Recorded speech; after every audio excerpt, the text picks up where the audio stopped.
Hey folks, it's Gary at Vintage Electronics Repair. And I have on my bench yet another vintage synthesizer. This is a classic. It's the Roland JD 800. And this particular model is infamous for what's known as the red glue of death.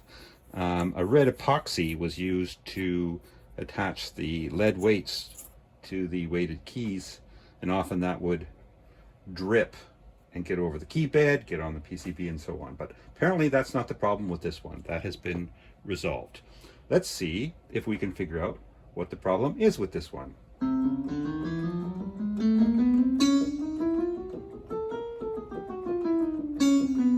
You probably figured it out.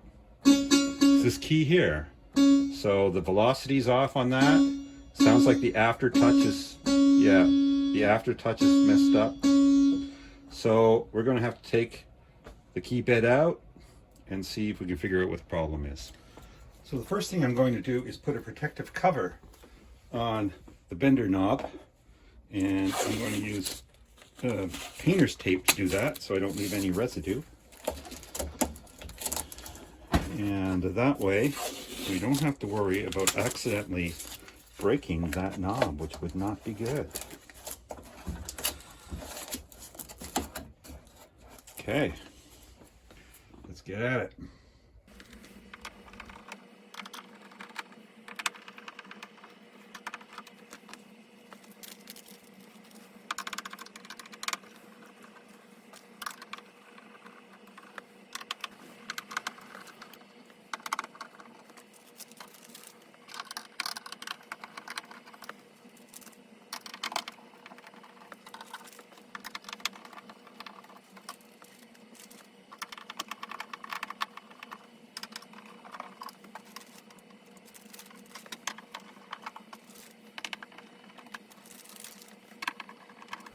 And that is what the inside of a Roland JD 800 looks like. All right, so this is the key bed that we have to remove.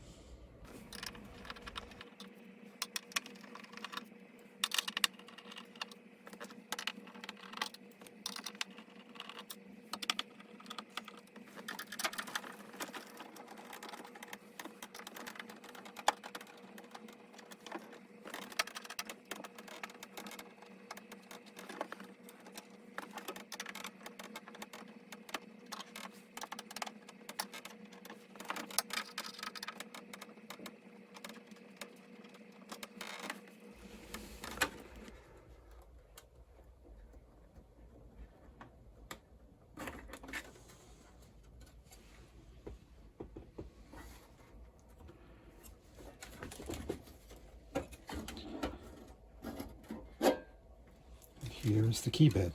All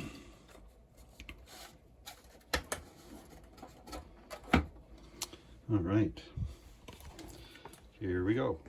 I've removed as many of the keys as I need to get at this strip, which we're going to remove very, very carefully.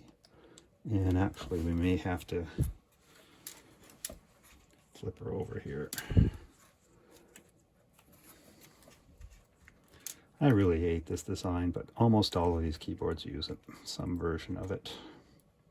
And they always have the same problems, which is these things get oxidized and then they make a poor connection. All right, I'm going to turn the camera off while I do this so I'm not distracted, and I'll come back in a moment. I don't see anything under there that would create that problem, which makes me wonder whether that little resistor there is blown.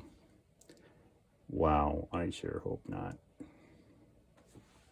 So the way that these keys work is there's little conductive dots, and basically the time that it takes for the key to go to hit one dot versus the other dot is what gives you the velocity. So with this key, one of the dots wasn't conducting very well.